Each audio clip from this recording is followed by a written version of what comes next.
There was a time when the poet in me prayerfully desired to roam and roam inside my heart garden. The poet in me now sleeplessly cries to clasp the flower beauty of my heart garden. And before long, the poet in me will meditatively grow into the nectar, fragrance, delight of my heart garden. There was a time when I loved the fantastic fabrics of the mind. There was a time when I lived my life based on culled fictions. There was a time when I was satisfied with a fragment of reality, splintered, broken, and smashed. But now a lucid illumination steals into my heart. The eternal presence of infinity's light frees my vision's dawn.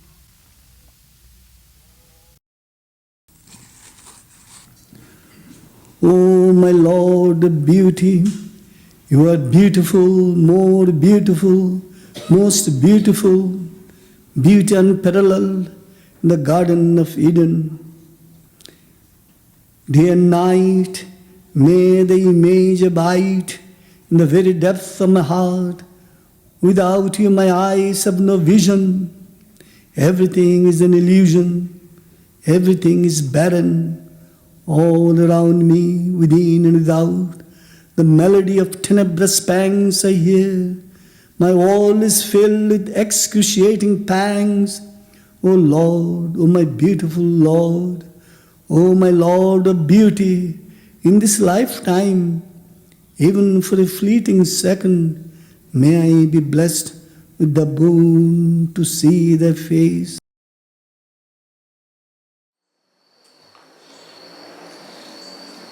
We thought it appropriate to have our Sri Chinmoy Poetry Festival here at Aspiration Ground, and we welcome all of you, and thank you for coming. We'd like to celebrate Sri Chinmoy's poetry naturally, but it is always a special joy to hold a poetry festival in his honor. And as you know, this year we are honoring Sri Chinmoy's 60th year of literary presence in the Western world. And it is in fact, this very peace garden was the place that Sri Chinmoy in later years would so very often come to and write his poetry, or to compose and teach his hundreds and hundreds of prayer poems turned to song, and teach them to his many students who would assemble here almost on a daily basis. He was always surrounded by many who were seeking light, many who were seeking truth, many who were seeking beauty, something deeper in one's life, and I think they found it in his presence. His many creative works, which he did here out of doors, under the boughs of the trees, and under the sunlit sky, and again under the starry sky of night, perhaps the stars as his chandeliers and as it were, and so often he was here in nature. And we compare that quite avidly with Tagore, who also taught under nature, under the trees. He taught at his Shantiniketan, and he taught poetry, music, songs to his students, to the many devotees of the arts, much like Sri Chinmoy so many years later. So often, and so very often, here he came to be inspired and to share his creative spark, or rather his creative flame, I would say, with those around him, and this he did. Therefore, we hold this poetry festival here, commemorating those 60 years of presence here in the West. True, here in the West, but significantly also here in New York, which you are very grateful for as New Yorkers, and where he started his Western journey into the brave New World back in 1964, as you know, living first in Greenwich Village and then in many other places throughout the boroughs, before he started traveling worldwide. And as you know, he did so almost incessantly after many years. He went on to play his role as teacher of the inner life, of the spiritual life, and that he so often referred to in his many hundreds of published books.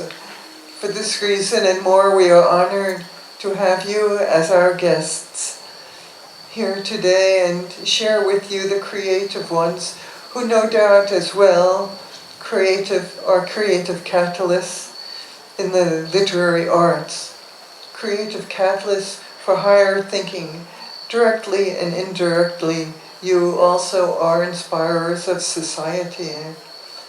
And as Sri Chinmoy did, you spread and shared the ideals of peace, harmony, nonviolence, forgiveness, brotherhood, which surely resonates within each one of us. Our yearning for peace and light and goodness is our commonality, I would say, and the development of Sri Chinmoy's various cultural projects demonstrates time and again these precious endeavors to reawaken the conscious awareness of our souls, of the deeper part of our beings, our shared love and respect, a need for the ideal of peace and a better world. And in this endeavor, we might well benefit from an environment that is more conducive to our individual inner peace and spiritual growth. Peace is certainly the right climate for that. Indeed, peace is what Sri Chinmoy spent his entire life emphasizing through personal example, through his giving of 700 plus free peace concerts worldwide, his some 1,600 published books, and his many thousands of poems and prayer poems and words of wisdom.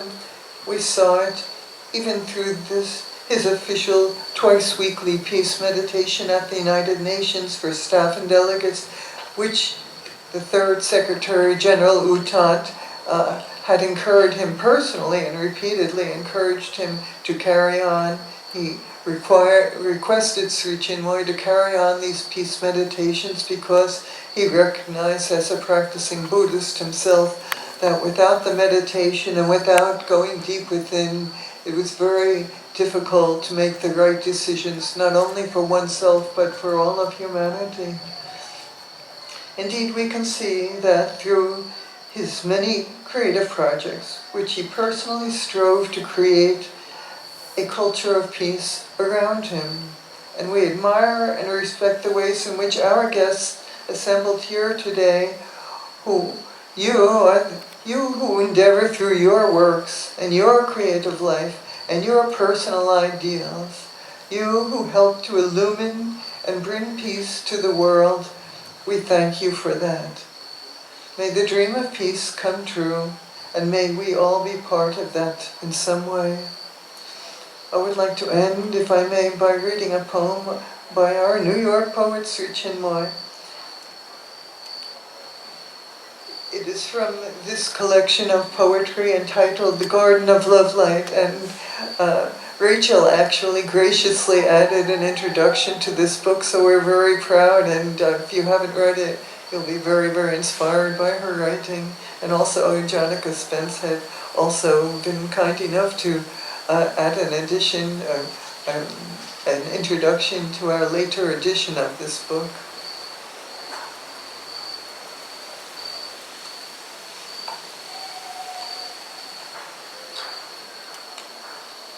The Bengali original was titled Shundaratama Antare Mama Shushama Bhani Chalo. The English runs, O beauty non-pare, O beloved, Do burn the fire of beauty and splendor within my heart. By loving you,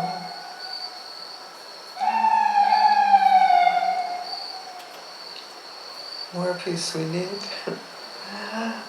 By loving you, eternally beautiful I shall be. May Lord Shiva's destruction dance destroy all shackles of the finite. May the light of the Supreme inundate me, my heart, my all. Having loved the infinite, the heart of gloom is crying for the bloom of light. O life infinite, give me the eternal hunger, the aspiration cry. The tiniest drop will lose its raison d'être in the heart of the boundless ocean. In fire and air, your life of the Spirit I behold. O beauty's gold, O light of the Supreme. Om Shanti.